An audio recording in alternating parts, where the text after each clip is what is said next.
एक बर्तन था जो रोज दिन भर खौलता और उबलता रहता था। अब बेचारा तंग आ गया। एक दिन उसने पास रखी छड़ी से शिकायत की, अब और नहीं सहा जाता, मन करता है कहीं दूर निकल जाऊं। छड़ी बोली, मैं भी कब से यही सोच रही थी, चलो साथ चलते हैं। सफर अकेले का क्या मजा, बस फिर क्या था। दोनों निकल पड़े दुनिया देखने। अब दोनों ज्यादा अक्लमंद तो थे नहीं। बर्तन अंदर से खाली और छड़ी वो भी कोई बहुत होशियार नहीं थी। शुरुआत अच्छी हुई। रास्ते में एक गुस्सैल सांड सामने आ गया और बर्तन को तोड़ने ही वाला था कि छड़ी कूदी और धड़ धड़ उसकी पीठ पर बरस पड़ी। इसी बीच बर्तन ने नदी में छलांग लगा दी और छड़ी से बोला, तैर कर आजा। थोड़ी देर बाद छड़ी भी सांड से बोर हो गई और पानी में कूद पड़ी। सांड किनारे खड़ा मुंह ताकता रह गया और दोनों नदी पार कर गए। आगे रास्ते में मिला खदानों का राक्षस, लेकिन जैसे ही उसने उन्हें देखा कि एक बर्तन और एक छड़ी अकेले घूम रहे हैं, डर के मारे उसके होश उड़ गए। हे भगवान, कैसी अजीब जोड़ी है ये, कहता हुआ वो उल्टे पांव भागा। भागते हुए उसके थैले से सोने के सिक्के गिरने लगे, लेकिन उसे पता ही नहीं चला। बर्तन और छड़ी की नजर पड़ी और दोनों ने झटपट सारे सिक्के समेट लिए। छड़ी ने सब उठाकर बर्तन में डाल दिए। अब वो भर चुका था। दोनों बहुत खुश हुए, सपने बनने लगे।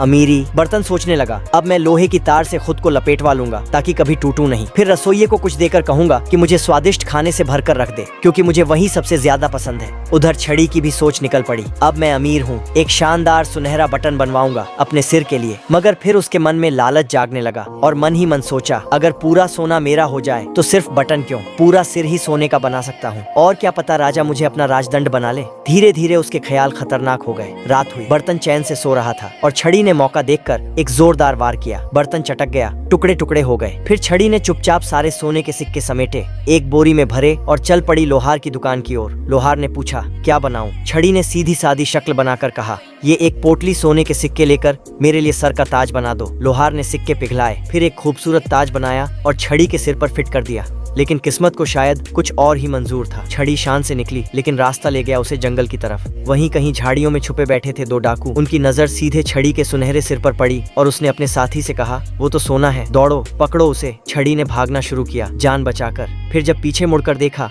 दोनों डाकू उसका पीछा अभी भी कर रहे थे। हाँफती हुई छड़ी एक ऊंची पहाड़ी पर चढ़ी। सामने गहरी खाई थी और नीचे एक गहरी नदी।